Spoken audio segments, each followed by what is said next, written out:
Hey y'all, it's Jordan Claude James here. Call me Claude, please.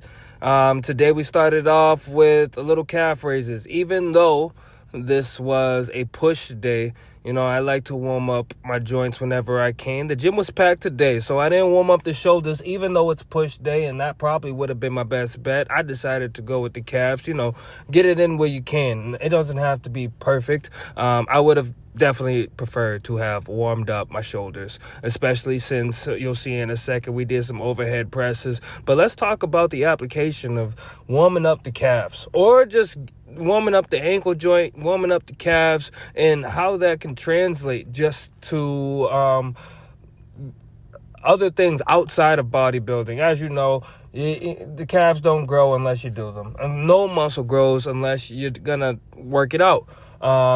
But besides that, this is one of the key muscles in being an explosive athlete. I'm talking about sprinting. I'm talking about jumping. I'm talking about if you're a football player, when it comes to backpedaling or just getting off the line faster than other people, that bounce, that springiness, so to speak.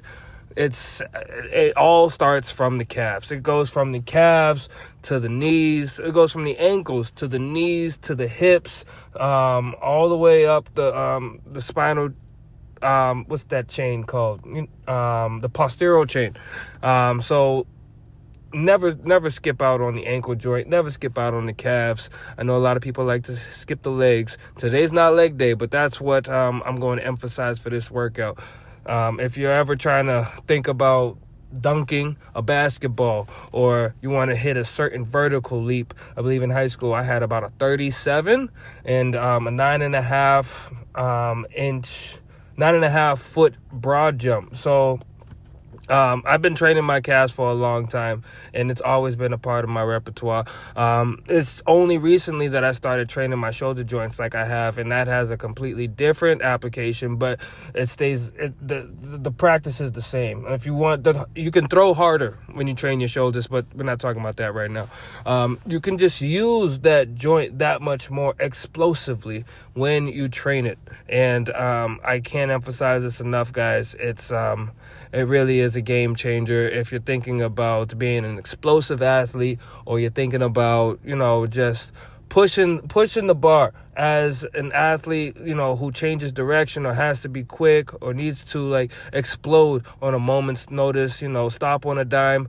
Train your calves, and or just stretching this joint and getting the joint mobility and to a good point can also help you with your other lifts, such as squatting. That joint mobility in a squat can help you get a deeper squat, can help you with extension. Okay, talk too long about the calves. Now we're on to the shoulder presses, apparently. I don't really do shoulders that often, I'll be honest. I'm starting to work them in a lot more often these days because I've been training arms, and now I feel like my shoulders are starting to fall behind. So I'm just trying to make sure that it stays balanced, make sure that I am not neglecting them first and foremost. So, just giving them the time they need right now. And like always, we're trying to focus on the stretch, powering through that contraction, and just being consistent with, time under tension.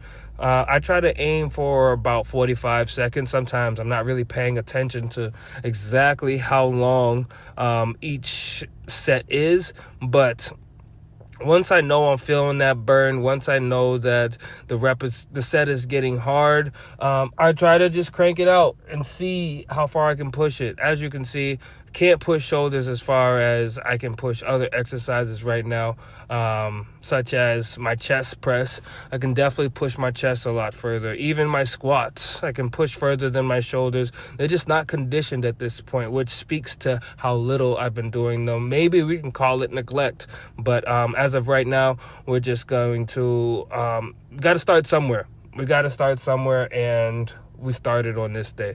So just trying to stay in control and keep a good rep range. Just because I'm on a machine doesn't mean the workout is going to be perfect. It doesn't mean that all the reps are going to be of quality, especially if I'm not paying attention to those minor details. Finally took the pump cover off. Means I'm getting a little hot in there. I'm starting to sweat. The weight's getting heavy. So, or I just got a little blood flowing in the areas that are gonna make me look a little bigger for the video. Just kidding. I would have took the shirt off eventually, no matter what. But I love these muscle shirts. These ones in particular aren't anything special, but just the freeness that it gives me, the looseness of the shirt, all that. And then we finally get to chest press, what I came to the gym for, actually. Maybe the machines finally freed up, I guess. Heck if I know. But all I know is that on this day, there were no Smith machines. There were no bench presses available. The pec deck wasn't available. There was barely any dumbbells available. I'm not trying to complain. I'm just stating the facts. So when that happens, I'm not the type of person to wait behind somebody else. I'm not the type of person to stop my workout and, I'm not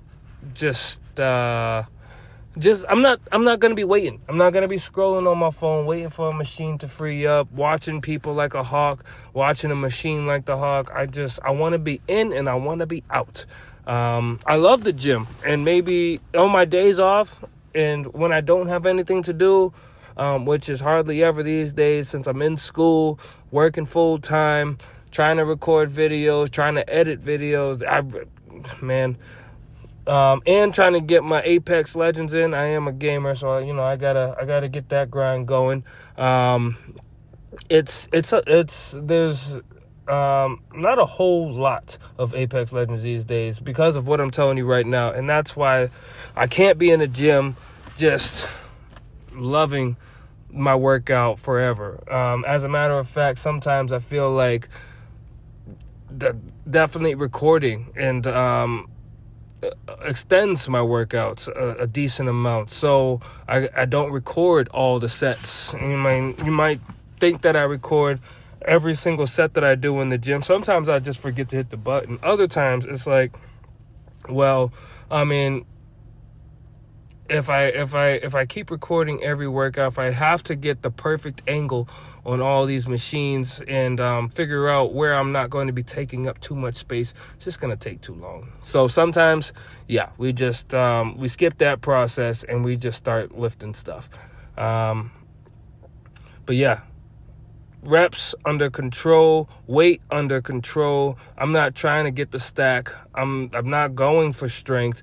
This is all about squeezing those elbows together and really feeling the tension on the muscle, really feeling the stretch that the muscle is getting, and letting those muscles and making sure that those muscle fibers are tearing.